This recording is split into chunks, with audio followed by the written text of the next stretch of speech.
Ya, bismillahirrahmanirrahim. Alhamdulillahirabbil alamin wassalatu wassalamu ala rasulil amin wa ala alihi washabbihi ajmain wa ba'd.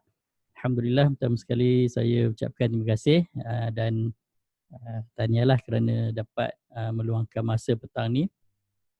Actually biasa petang Jumaat ni kan banyak program kan, kadang nak keluar pergi beli barang macam-macam lah.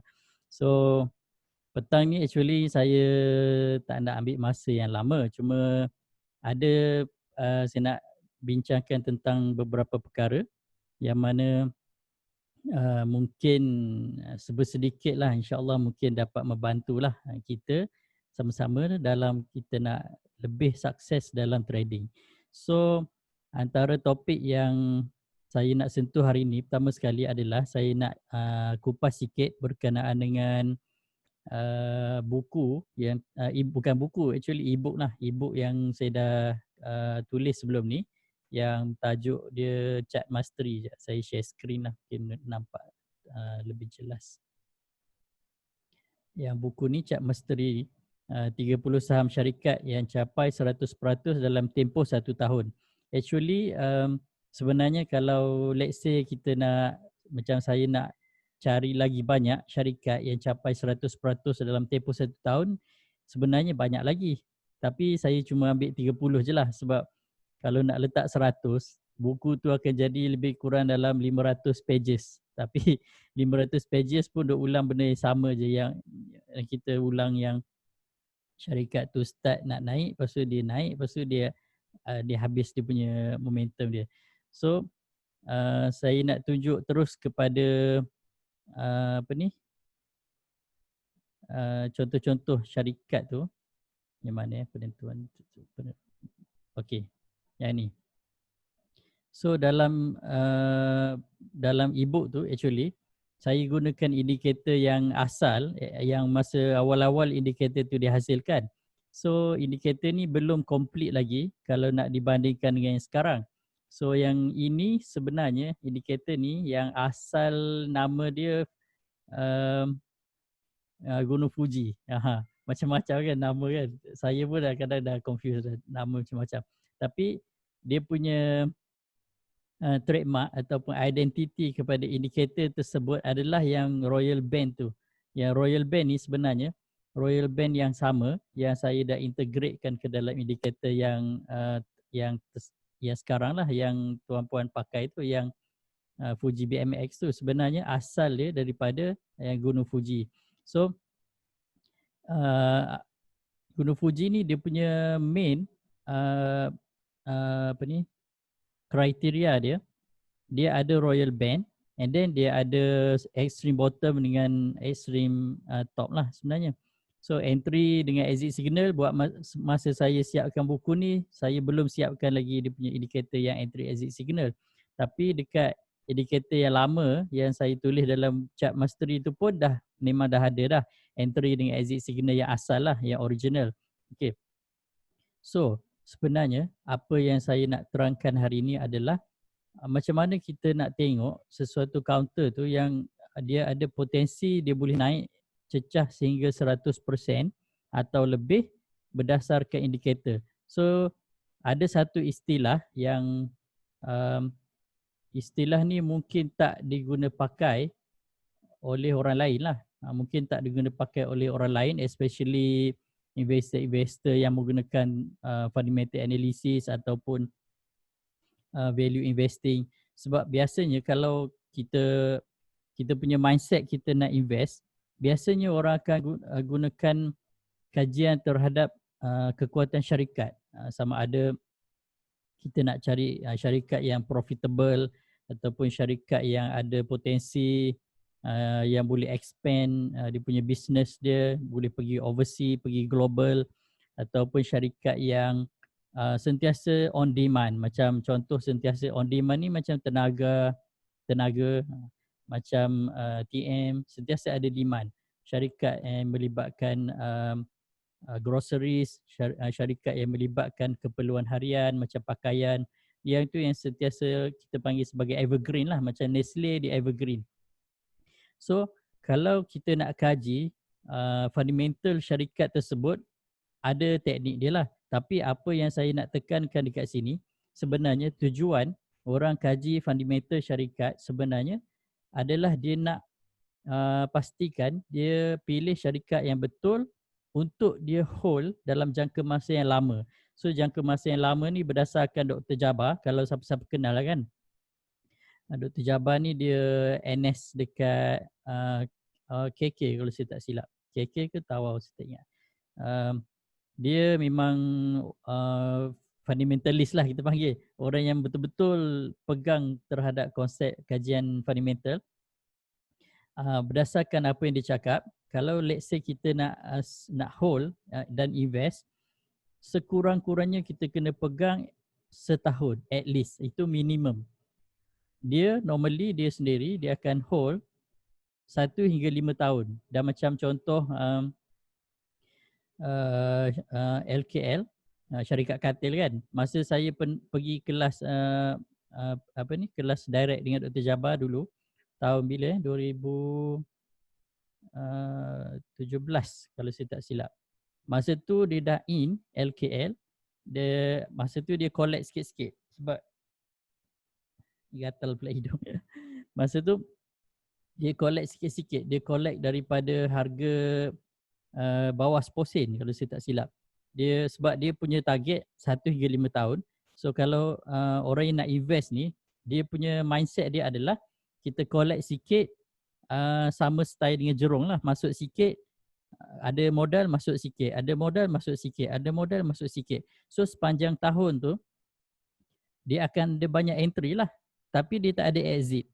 Yang bagus macam nak cakap, yang specialnya investor berbanding dengan traders, mereka banyak entry tapi tak banyak exit. Macam Dr. Jabar, dia masuk masa harga bawah 10 sen, and then unexpectedly pada tahun 2020 ni LKL naik sampai sampai berapa?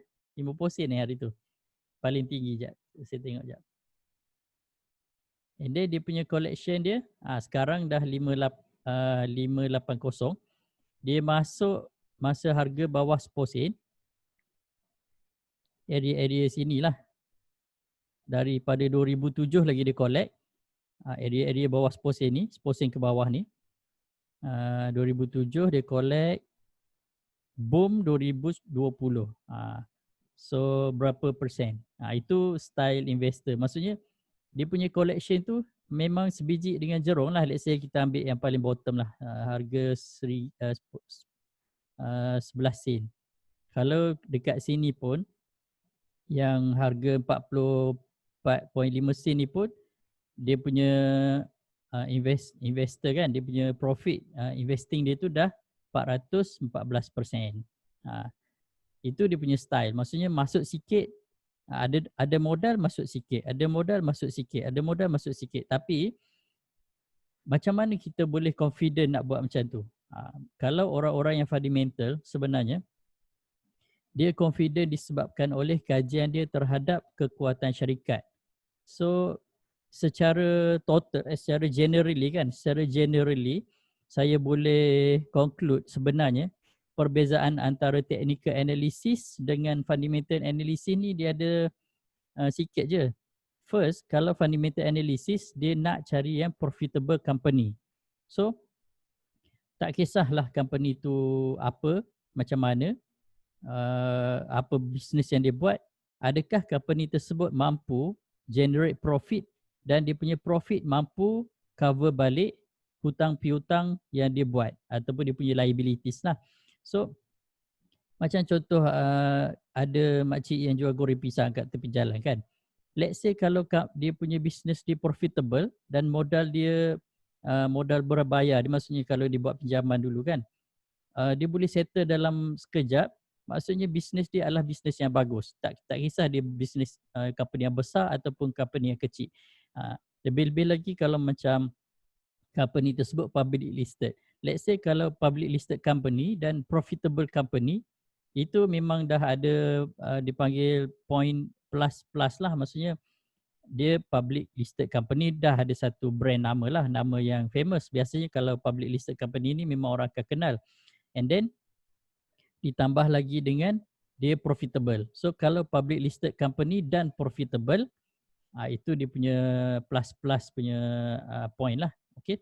So once dah ada company yang profitable, topik fundamental ni nanti saya nak explain. Actually saya punya plan jauh lagi sebenarnya, sebab kita punya kelas group ni kan seumur hidup. So tengoklah berapa lama lagi kan. So syllabus dah ada, cuma saya nak kupas satu persatu lah. So style dia macam tu. Macam contoh kita masuk duit dalam ASB. Kalau kita masuk duit dalam ASB, kita tak ada sikit pun rasa ragu-ragu dalam minda kita, dalam kepala kita untuk menabung dalam ASB. Kenapa? Sebab kita ada confident level yang tinggi yang ASB tidak akan berikan kita kerugian. Itulah konsep yang dipegang oleh investor. Macam apa yang Warren Buffett cakap, dia cakap if you want to choose a company to invest, you have to think that once you put your money inside, you never open your account until 5 years later. Itu. Maksudnya kita tak perlu risau apa pun berkenaan dengan kita rugi, sebab kita dah very confident yang company itu memang profitable company. So dia punya key point adalah kalau kita nak invest berdasarkan fundamental analysis, make sure kita cari yang profitable company, invest sikit-sikit dalam tempoh jangka masa yang panjang, sekurang-kurangnya setahun dan at least 5 tahun. So kita tak risau tentang nak exit, cuma entry sahaja, dan bila masa dia nak boom kita tak tahu, tapi one day dia akan boom. Sebab kalau berdasarkan formula kan, berdasarkan formula asset, saya tulis kat sini lah, mungkin nampak sikit. Yang ni formula ni actually saya nak kupas dalam tajuk value investing, tapi saya share dulu. Asset bersamaan dengan SHE, she, tambah liabilities. Liabilities. Macam ada chatting tadi. Saya kena keluar dok, ada orang datang. Okay. Okay. So asset, kalau kita tengok dari segi fundamental ni, saya sentuh sikit lah sebelum kita pergi kepada topik yang sebenar. Asset apa yang dimiliki oleh syarikat, tak kisah sama ada cash, duit cash, ataupun dari segi inventories, ataupun dari segi properties, syarikat ada tanah ke, ada bangunan ke, ada alat apa ni macam meja, komputer, kerusi, bilik, office, even staff pun boleh consider sebagai aset selagi mana staff tersebut menyumbang kepada company. That's why sesetengah company dia bagi ESOS. ESOS ni employee scheme of share, maksudnya syarikat bagi saham kepada employee sebagai tanda penghargaan supaya staff tu tak keluarlah daripada company kan, sebab dia dah ada sebahagian daripada saham syarikat. So apabila aset syarikat boleh cover dia punya liabilities. So liabilities ni adalah hutang lah, hutang-hutang yang dibuat oleh syarikat. Contoh macam Nestle. Nestle setiap tahun memang dia akan ada hutang yang amat besar, tetapi disebabkan oleh dia punya turnover business dia laju, dia boleh convert dia punya hutang kepada profit. Every year dia boleh convert hutang kepada profit. So tak kisah walaupun hutang syarikat tu besar, yang penting adakah hutang tersebut boleh convert kepada profit dan boleh cover balik dalam jangka masa tempoh yang tak lama lah, maksudnya yang logik. Contoh kalau dia buat hutang tempoh masa dalam 5 tahun, dia mampu bayar dalam tempoh masa 5 tahun, atau mungkin dia boleh bayar kurang daripada itu. Okay. So asset bersamaan dengan shareholder equity. SHE ini shareholder equity. Jumlah saham-saham yang dikeluarkan dan disenaraikan lah, sama ada saham tu ada free float ataupun saham yang khas untuk substantial shareholder sahaja, di total semua sekali. Shareholder equity ni jumlah saham-saham yang dikeluarkan oleh bursa lah untuk syarikat tu, plus dia punya liabilities sama dengan harga aset dia. So actually secara direct relationship, kalau orang tanya kan, apa yang menentukan pergerakan harga saham secara tidak langsung, kalau kita tengok dari segi technical analysis, biasanya kita akan tengok dari segi volume lah. Ada volume, ada momentum, ada sentiment kan. Bila sama ada breakout ke apa ke yang melibatkan technical punya jargon lah ataupun technical punya istilah-istilah. So itu yang kita sebagai traders lah, sebagai technical traders kaji. Tapi kalau berdasarkan value investor, apa yang menyebabkan harga sesebuah saham tu naik adalah keuntungan syarikat. So, keuntungan syarikat dalam tempoh masa yang panjang, dia akan represent pada harga saham tu sendiri. That's why kalau syarikat yang untung 5 tahun berturut-turut, tapi kalau kita tengok dia punya nilai saham dia masih lagi di-consider sebagai undervalue, one day dalam tempoh 1 hingga 5 tahun dia akan boom. So macam mana dia nak boom? Contoh macam LKL lah. Macam LKL kan. Actually syarikat yang profitable. Cuma dia punya business dia memang maintain macam tu je. Maintain, buat katil, supply kepada hospital-hospital. So dia tak ada persaingan yang heavy sangat. So dia macam katil dia pun katil yang berkualiti kan. Kalau siapa-siapa yang duduk kat hospital dia tahulah kan. And then dari segi persaingan tak ada sangat. And then syarikat pun bukan syarikat yang rugi, syarikat yang sentiasa buat profit. Tapi dia punya saham under value, saham dia masih lagi under value dan one day disebabkan oleh COVID, dia punya profit dia meningkat secara berkali ganda sebab government nak katil. So bila government nak katil, nak buka center-center untuk COVID kan. So company terpaksa ni lah gandakan dia punya production lah. So syarikat bertambah-tambah lah untung dan that's why dia boom lah. Dia boom dalam sebulan 2 ni. Okay. So itu sedikit lah berkenaan dengan macam mana investor tengok saham berbanding dengan macam mana technical traders tengok saham. So kalau macam technical traders, kita bukan kita tak kaji sangat fundamental, kita tahu juga, tapi fundamental tu dia tak nampak sangat kesan dia kalau kita gunakan tempoh masa yang singkat. Sebab biasanya traders paling lama dia hold pun beberapa bulan lah. Jarang traders yang hold sampai setahun 2 tahun kan. So apa yang saya nak perkenalkan, macam apa yang saya nak ulas hari ini adalah macam mana kita nak tengok saham tersebut dalam kacamata traders, dalam kacamata investors tapi menggunakan teknik traders. Berbelit tak? Kalau berbelit tak apa. So nanti saya ulas sikit-sikit lah. Okay. Dia macam ni. Kalau mindset seorang investor, dia akan masuk dan dia akan hold lama. Sekurang-kurangnya 1 hingga 5 tahun. Dan dia akan masuk sikit-sikit. Tak dengar suara kena pakai, kalau tak dengar suara cuba guna ni. Cuba guna earphone. Kalau tak dapat juga kena log out, log in balik lah. Okay. Orang lain dengar kan? Yang lain-lain semua dengar kan suara? Boleh tulis dekat chatting. Kalau dengar okey. So okey. Kalau ada siapa-siapa yang ada problem technical boleh bantulah, okey. Okey. So itu yang pertama, macam mana mindset seorang investor dan kita nak tunekan mindset tu sebagai seorang traders.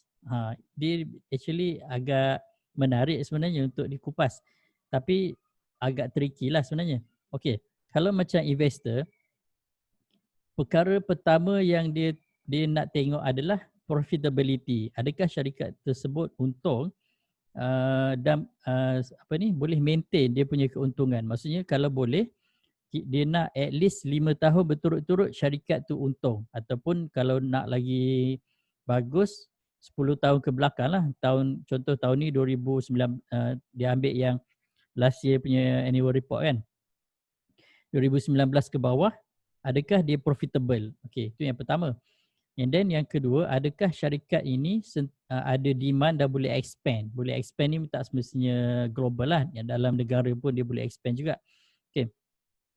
Itu yang ditengok oleh investor, dan investor ni dia tak peduli sangat tentang chart. Kadang chart ni sebenarnya macam mana nak cakap tak memainkan peranan pun bagi seorang investor, sebab dia bukan nak tengok pergerakan harga.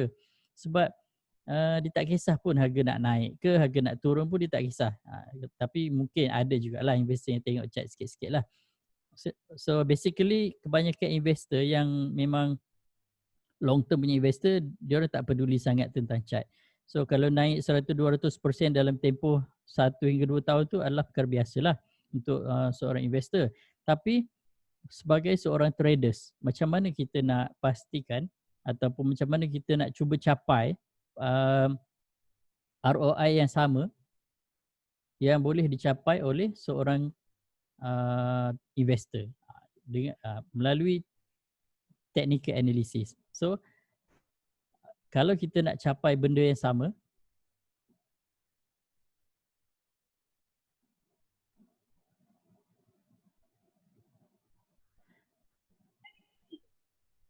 okey,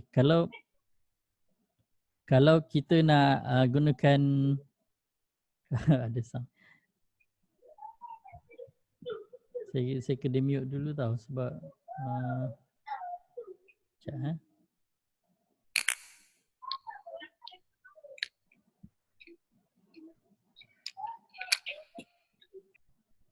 okey.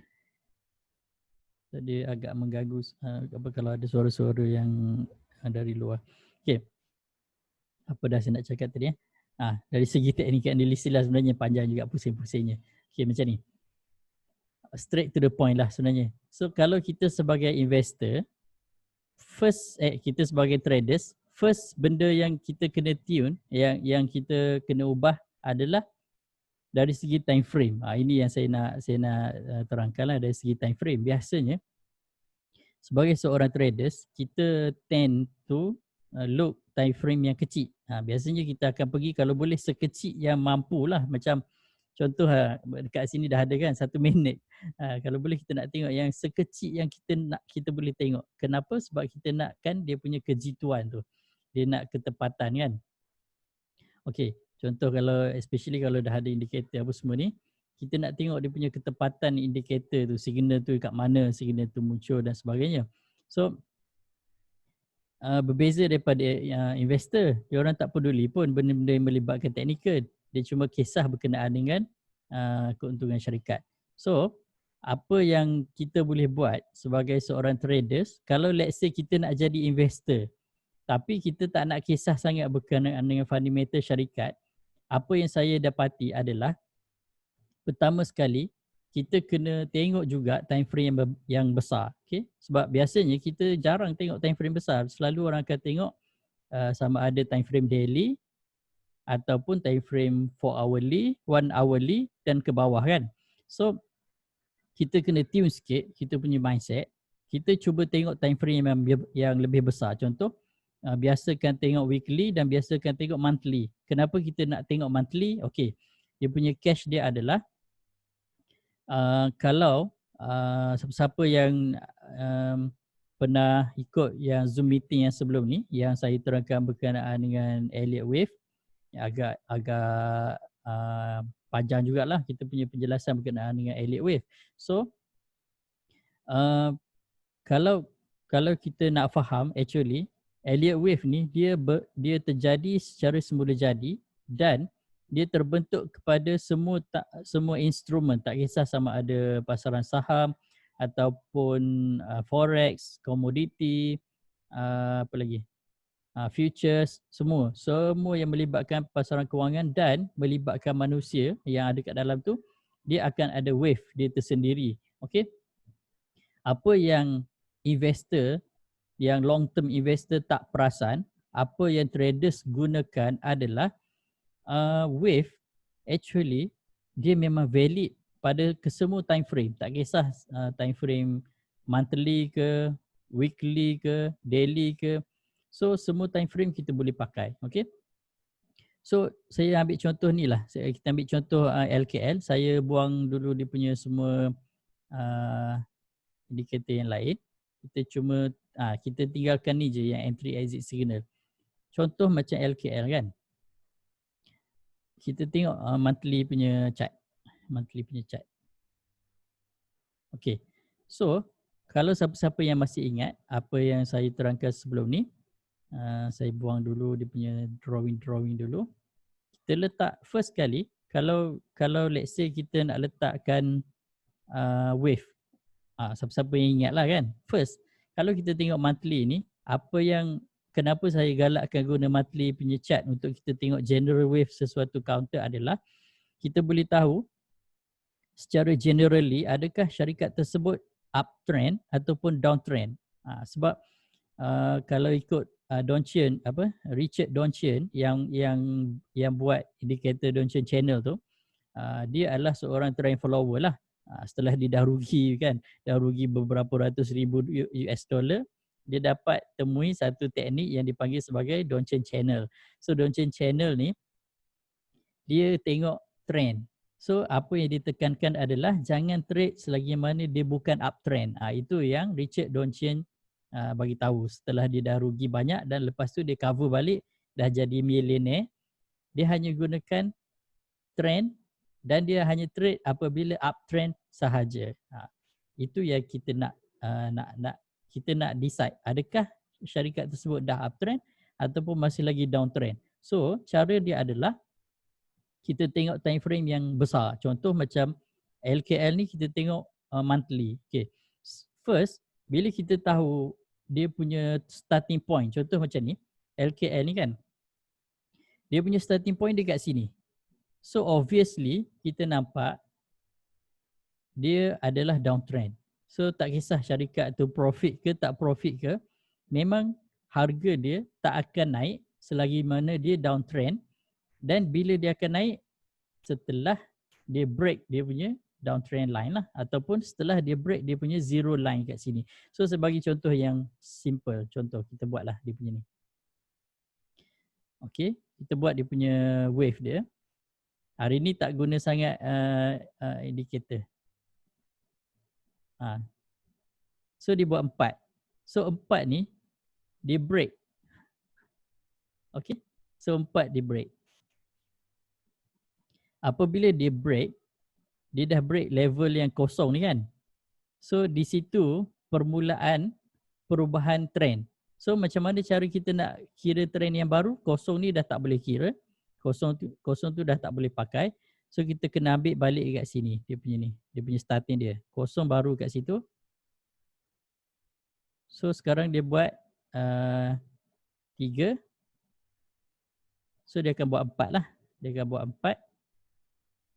And then dia akan buat 5. Okay, at least kita tahulah syarikat ni dia punya trend dia dah berubah daripada syarikat downtrend menjadi syarikat yang uptrend. So first kita nak cuba jadi investor dengan kita besarkan time frame. Tapi kita nak lebih sharp lagi berbanding dengan investor, sebab investor ni dia collect je, dia masuk, lepas tu dia beli lagi walaupun harga sedang drop, dia beli lagi murah, lagi banyak dia masuk. Itu investor punya style lah. So lagi murah harga sesuatu syarikat, saham harga sesuatu syarikat, lagi banyak dia pump modal dia, sebab dia yakin syarikat yang profit dengan harga saham yang under value, one day harga dia akan boom, harga dia akan meletup. Tak kisahlah apa news ke apa kejadian yang berlaku dekat syarikat tersebut ataupun dekat bisnes syarikat tersebut, one day dia memang akan naik. Tapi kalau kita tengok dari segi technical analysis, sekiranya dia dah berlaku perubahan trend, dia akan naik secara technically. Dia akan naik secara technically seperti contoh macam LKL. Okay. Ada banyak cat-cat.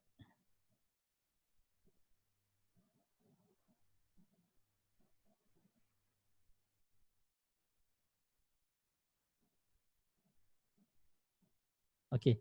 So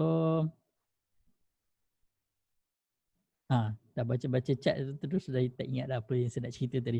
Okay, dan macam itulah basically. So once kita dah mahir dalam ilmu Elliott Wave, basically kita dah selangkah ke hadapan berbanding dengan trader lain yang tak tahu tentang Elliott Wave, dan kita boleh menjadi satu level dengan investor, tapi syarat dia adalah kita kena guna time frame yang besar. So apakah yang membezakan seorang investor dengan seorang trader? So soalan ni sebenarnya satu je jawapan dia, kesabaran. So kalau mengikut Warren Buffett kan, Warren Buffett dia cakap stock market is a way, macam mana nak cakap, stock market ni dia macam, kalau saya tak ingat dah dia punya quote tu, dia cakap stock market ni dia macam alat penimbang kalau saya tak silap. Makin lama makin bernilai, saya tak ingat lah macam tu. Tapi dia nak cakap yang makin lama makin dia bernilai, macam itulah.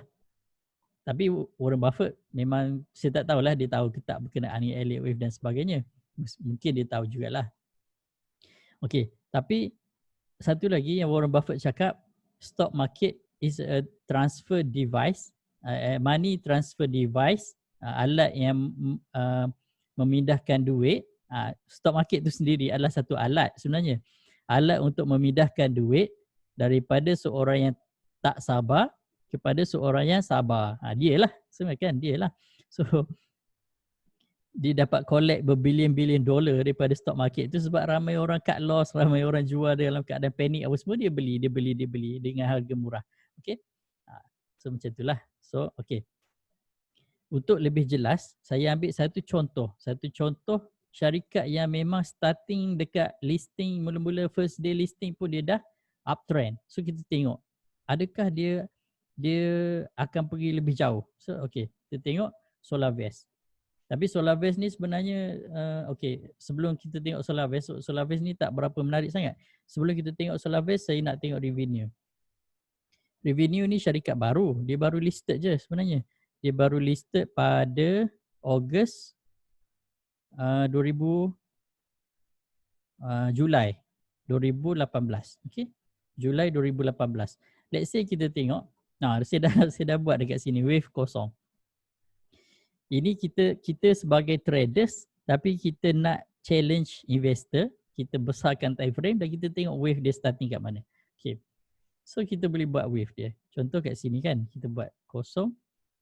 Kenapa saya tak kaya-kaya lagi sampai sekarang? Sebab emosi lah. Kita tak ada kesabaran yang sama dengan investor. Sebab investor ni dia tak selalu tengok market. Dia tengok kadang sebulan sekali ataupun dia tengok setahun sekali annual report, macam tu je. Dia lebih enjoy makan dividen, lebih enjoy pergi AGM, boleh makan free. Ada syarikat yang kadang masa AGM tu syarikat ada offer yang dapat bilik hotel cuma dan sebagainya. Tengoklah macam mana. Tengok pada syarikat lah. Ada orang beli satu lot saham je. Saya pernah dengar cerita, dia beli 200 syarikat, tapi setiap syarikat tu dia beli satu lot je. So tujuan dia adalah setiap kali AGM dia boleh pergi. So syarikat ni panggil AGM, dia pergi makan. Syarikat ni panggil AGM, dia pergi makan. Kadang dia dapat goodies bag, kadang dia dapat hotel percuma. So dalam 200 syarikat yang buat AGM tu, memang dia sentiasa akan pergilah. Dia fikir macam tu kan. Tapi memang logik juga sebab pemegang saham tak kisahlah 1 lot ke 100 lot ke, asalkan kita ada pegang saham, selagi mana kita tak jual, kita layak untuk pergi AGM, dapat makan free dan sebagainya. Dan kalau syarikat offer duduk bilik hotel percuma, kita pun layak jugalah macam tu. Itu cara dia buat. Dan kalau dapat dividen pun kecil lah sebab 1 lot. Okay, tengok revenue. Dia punya starting dia uptrend. Wave kosong kat sini, dia terus buat wave 1, 2, 3, 4. So as a investor, tapi technical investor, kita cuma perlu letak satu je yang kita perlu letak kalau kita nak berjaya seperti mana investor yang based on fundamental ataupun value investing, iaitu kesabaran. Sebab kita dah nampak monthly chart dia punya direction dia naik.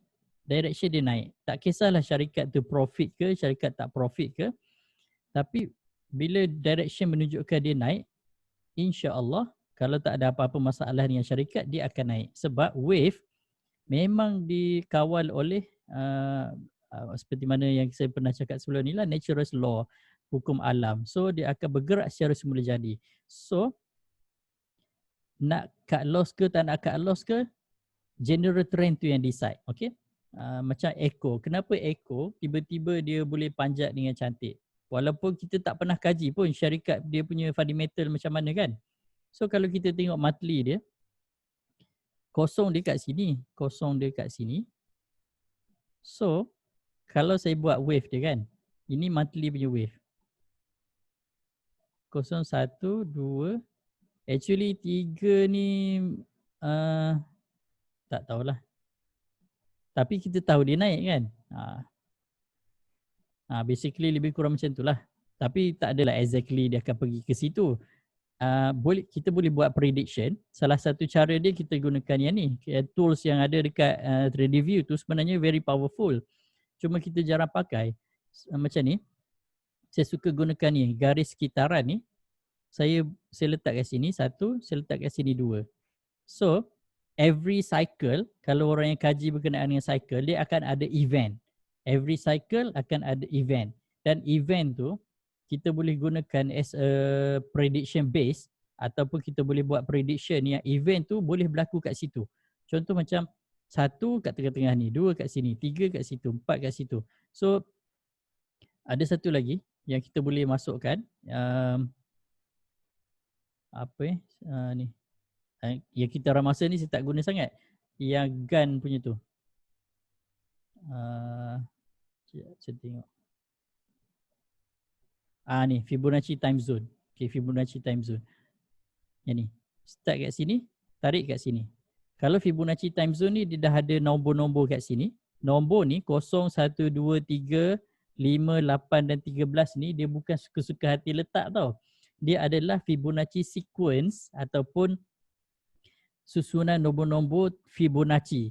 Nombor-nombor tersebut macam mana nak cakap, dia adalah special sequence yang apabila kita bahagikan, contoh 8 13 bahagi dengan 8 macam ni 13 bagi 8 dia akan dapat 0.6 6813. So kita akan dapat Fibonacci ratio tu 68%, 68 ke 62. Sekejap tengok Fibonacci ratio. Fibonacci ratio. Sekejap ni 61.8, 38.2, 23 tu adalah sebenarnya hasil pembahagian nombor ni dengan nombor ni. So apabila ni bahagi ni akan dapat 61.8. 13 bahagi 5, dia akan makin kecil lah. Macam tu. So, Fibonacci sequence ni, kita boleh, macam nak cakap, dia as a prediction tools lah. Dia boleh predict lah. Dalam sequence, nombor sequence tu boleh predict apa yang akan berlaku. Macam tu lah lebih kurang.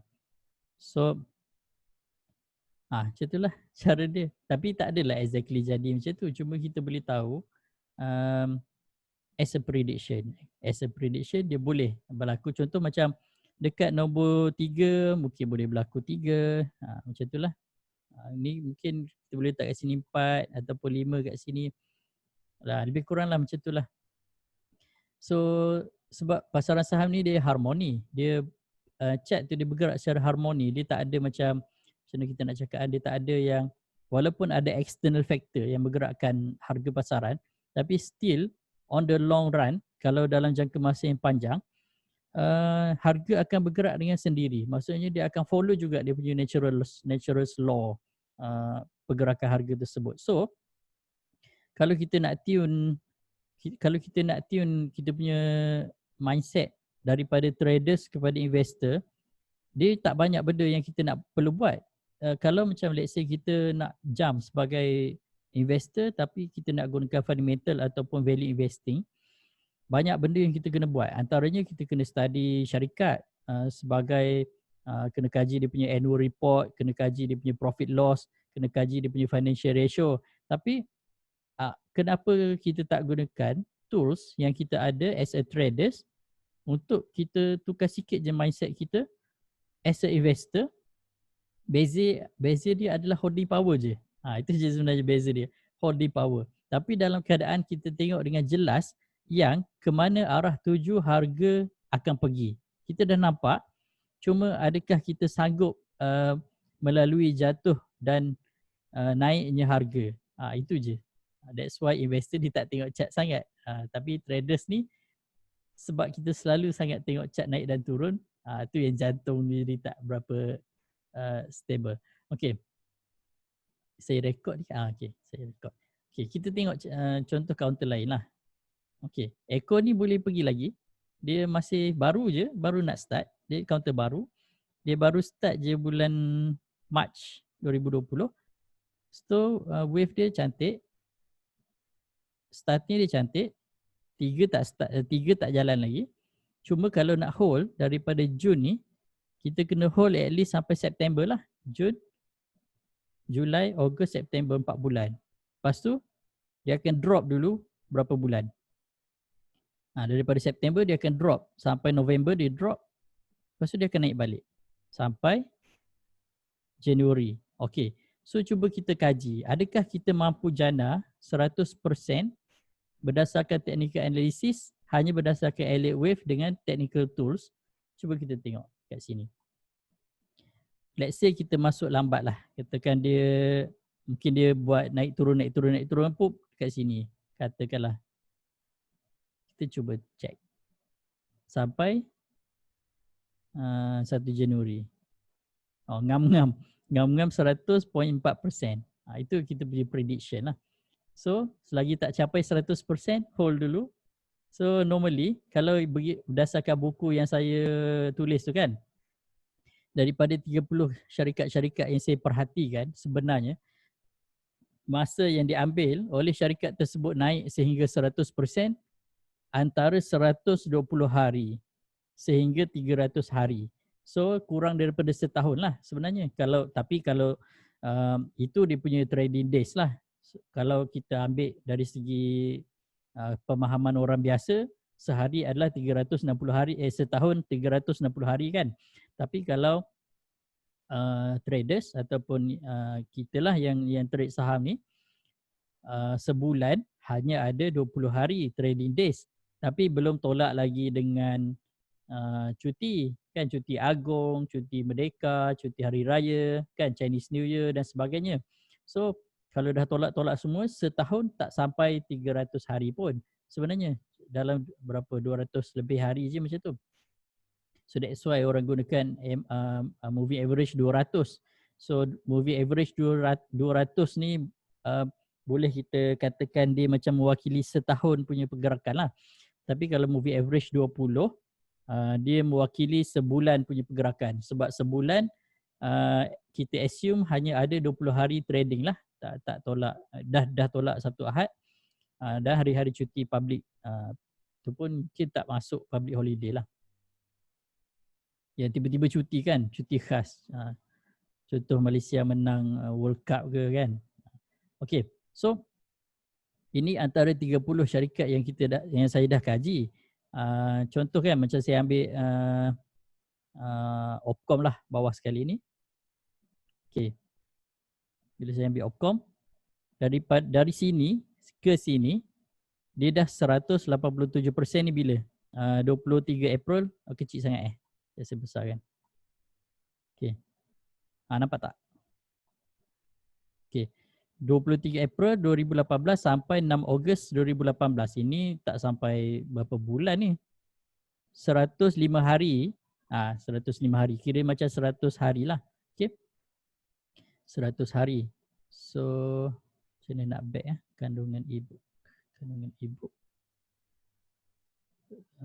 Potensi keuntungan. Okay. Tengok Dufu. Dufu. Okay, Dufu dia ada 2 kali dia buat 100%. Kali pertama dia buat dekat sini.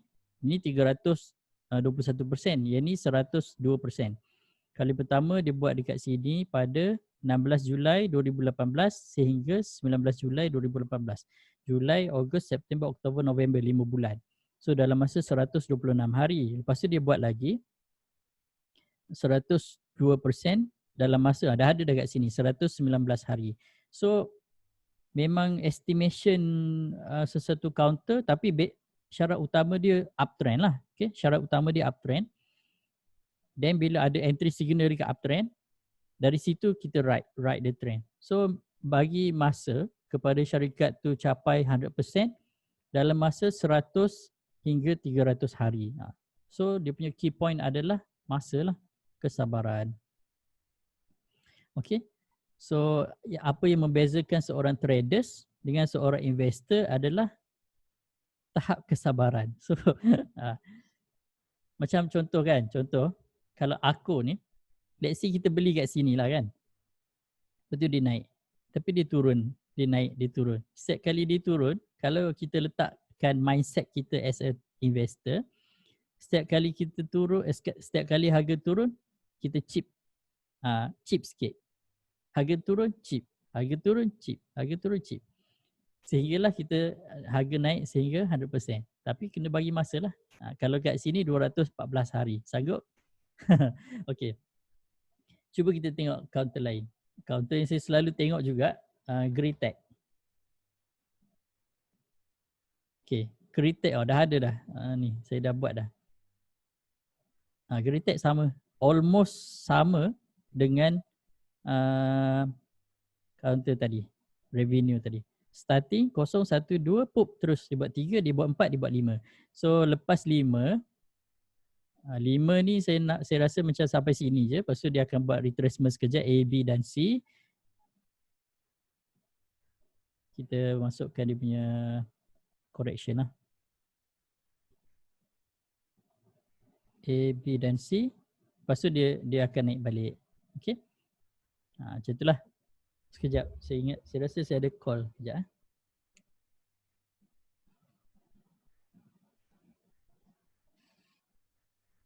Hello, Assalamualaikum.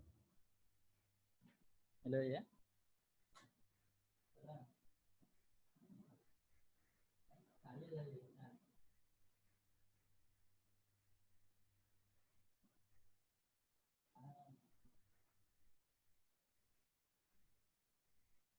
Nanti saya WhatsApp balik boleh sebab saya sedang buat live ni. Saya WhatsApp dulu. Boleh.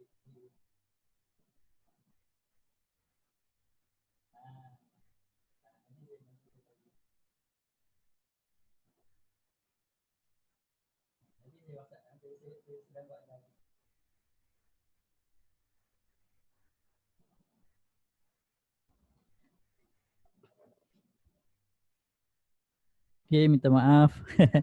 Saya terpaksa cut call tadi. Okay, masih stay kan? Ke dah lari dah semua? Okay, so Greentech lebih kurang macam itulah.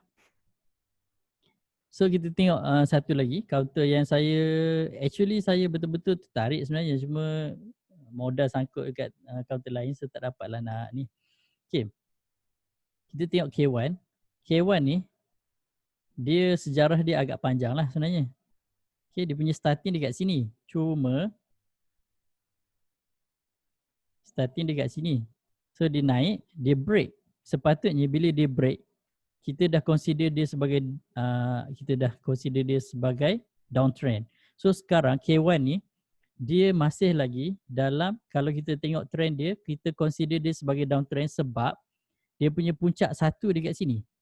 So kalau dia break yang latest ni, sekiranya dia break yang latest ni, baru dia jadi uptrend.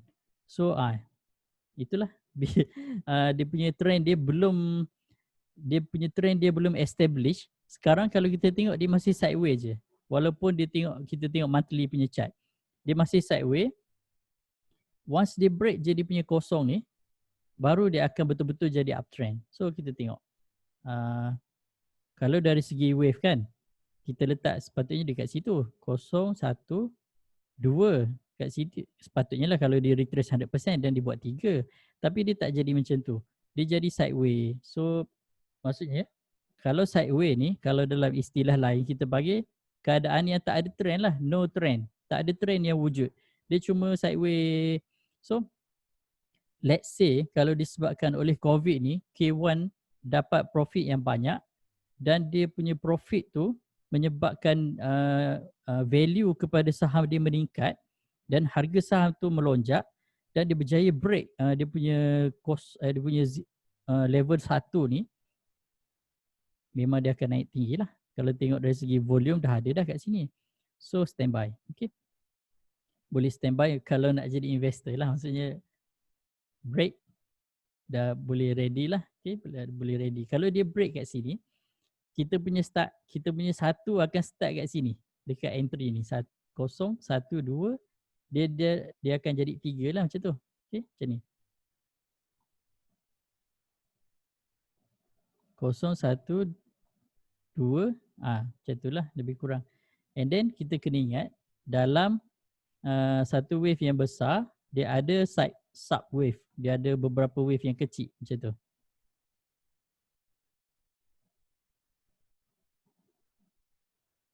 Macam pelik pula.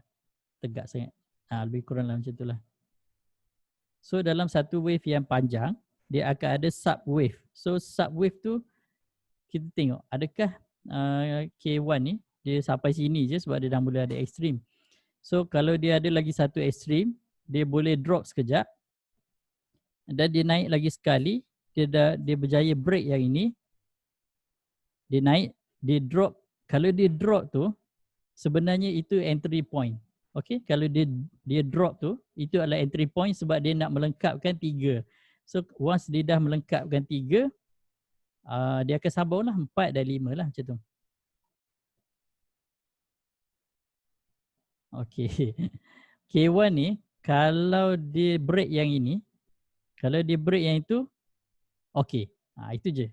So harap-harap dengan sentimen COVID dan sebagainya kan, K1 ni ada keuntungan, doakan dia break lah. Tapi kalau dia tak cecah, kalau dia cecah je, dia test dia punya pucuk je, kalau dia test, lepas tu dia drop, dia retrace, kita tengok macam mana. Kalau dia retrace ni memang jauh juga ni, dia nak retrace ni. Saya expect mungkin dia akan retrace sini-sini lah level-level ni, mungkin sampai level 290 dululah. Okay. And then kalau nak confirm betul-betul, kita kena tengok subwave yang ni. Subwave ni. Kalau subwave ni break ketinggian yang ini, baru dia confirm uptrend. Sekarang dia belum confirm uptrend lagi. Okay. So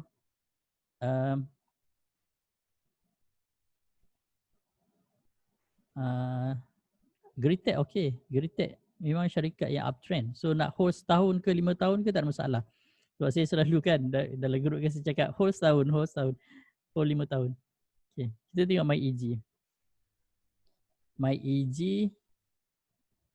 MyEG memang sentiasa dicanang sebagai company yang FA dia bagus sebab services punya company, dia punya macam mana nak cakap, syarikat yang buat servis kan, dia punya profit margin dia very high. Okay? Syarikat yang buat servis, profit margin dia very high. Dia tak macam syarikat yang perlu buat production sebab dia kena ada modal untuk bahan mentah dan sebagainya kan. Kalau servis dia tak ada bahan mentah, dia servis. So profit margin high. Ada kalau saya tak silap, saya pernah dengar kalau servis punya company, dia punya profit margin up to 90% daripada servis yang dia buat, 90%. Okay, macam MyEG kan. Macam masa ni lah kita macam kenapalah dulu kita tak masuk. Dulu tak ada account kan, sekarang baru ada account. So macam MyEG, kalau kita start dari sini, dia punya kosong dekat sini. So dia memang uptrend dari awal. Uptrend. Ini adalah 3 lah, dia dah habis 3 kat situ. So katakan kosong kat situ, mungkin kita boleh extend panjang lah. 1, 2, 3, 4, dia akan buat 5.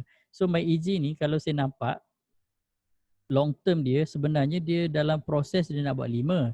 So 5 ni kita expect dia akan naik at least satu level dengan 3 ataupun rendah sikit.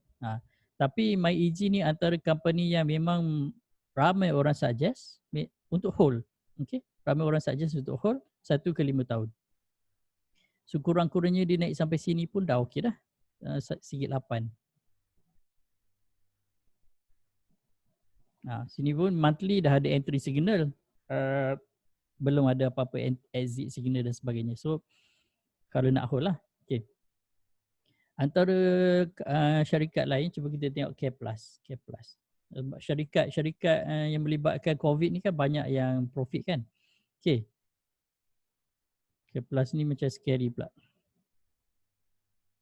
0, 1, 2, 3, 4, 5 habis A, B, C. Sini adalah correction wave dia. And then dia break balik.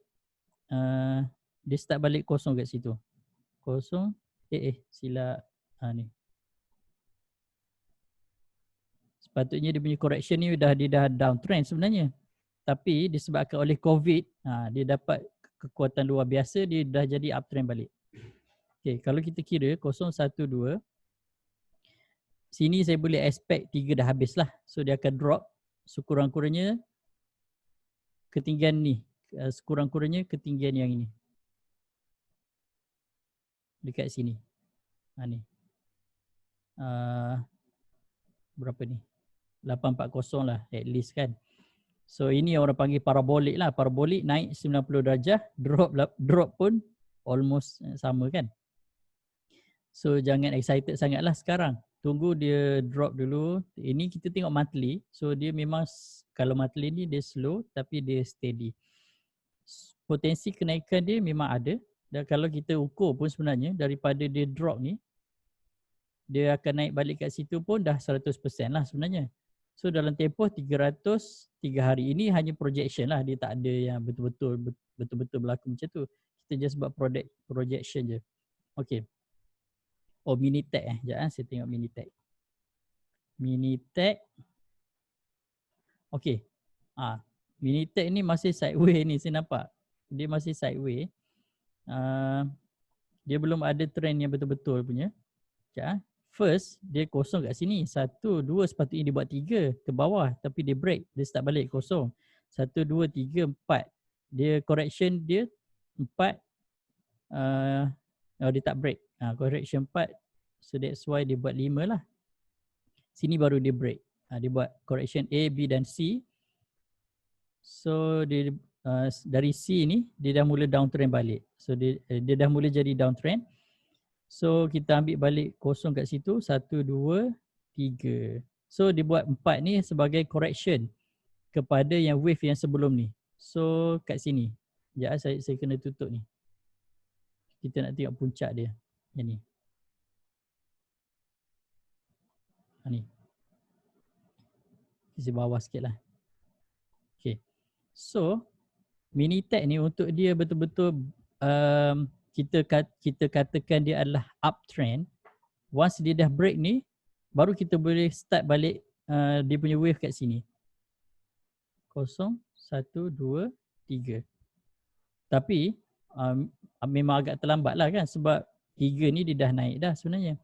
So, kalau kita tengok dari segi subwave pun, dia dah ada 0, 1, 2, dia dah drop kat situ 3, 4 lah. So let's say kalau dia break kat situ lah. Kalau dia break kat situ memang dia akan teruskan dia punya kenaikan. Tapi memang high chances saya nampak. Dia memang ada high chances dia boleh naik sebab memang ada volume yang besar kat situ. So dia ada memang ada volume yang besar kat situ dan dia boleh naik. Dia boleh naik. Okay, so cumanya confirmation dia kat sini lah. Adakah dia break dia punya resistance ni yang dia punya zero yang downtrend yang sebelum ni. Okay. K1 Minitech. Okay. Ada lagi. Nak tengok, saya cuba tengok HLT. So HLT pun antara counter yang menarik kan. HLT ni kalau as a traders kita dah boleh cakap dia uptrend. Sebab dia dah break dia punya ketinggian yang sebelum ni. Dia sepatutnya dia macam ni tau. Sepatutnya dia pening sikit ni HLT 012 sepatutnya dia drop buat 3 ke bawah tapi dia break sikit. Dia break sikit ni sepatutnya kita dah boleh consider 01 tapi dia break balik. Dia break balik kat situ. So dia dah jadi downtrend. So kosong balik kat sini. 0, 1 dan 2, 3, 4 dan 5. Tapi dia buat correction A, B dan C. Tapi correction C tu dia break. Dia break ketinggian yang ni.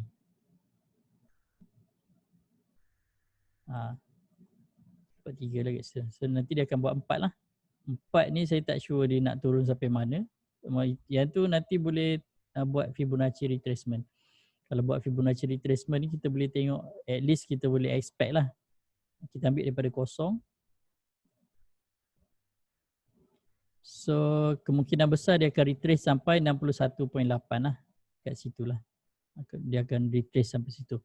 Mostly sampai situ. Sebab 61.8 ni antara natural number yang naturally dia boleh drop sampai situ. Tapi 50% ni dia bukan natural number. 50% Fibonacci tak ada dalam Fibonacci sequence. Itu saya ada explain dalam video syllabus sebelum ni. 50% dia bukan natural numbers Fibonacci. Dia diambil daripada Dow Jones punya number. Kalau saya tak silap lah Dow Jones ni. Dow Jones lah kot. Dow Jones punya teori. Biasanya Dow Jones teori yang dia cakap harga akan retrace mostly setengah daripada Marubozu. Itu yang Dow Jones lah dia cakap. Daripada satu batang Marubozu tu dia boleh retrace 50% sehingga setengah Marubozu. So number tu 50% tu diintegratekan ke dalam Fibonacci punya retracement. Tapi dia bukan original lah. Okay, dia bukan original. Yang original yang ni 61.8, 38.2, 23, 0, 100, 78.6 itulah. Jan masuk air. Okay. So kita dah extend dah 6-10 minit. So basically itu je yang saya nak share hari ni. So tak ada apa sangat lah, cuma saya nak ulas sedikit berkenaan dengan counter-counter yang kita dah kaji dalam buku ni lah.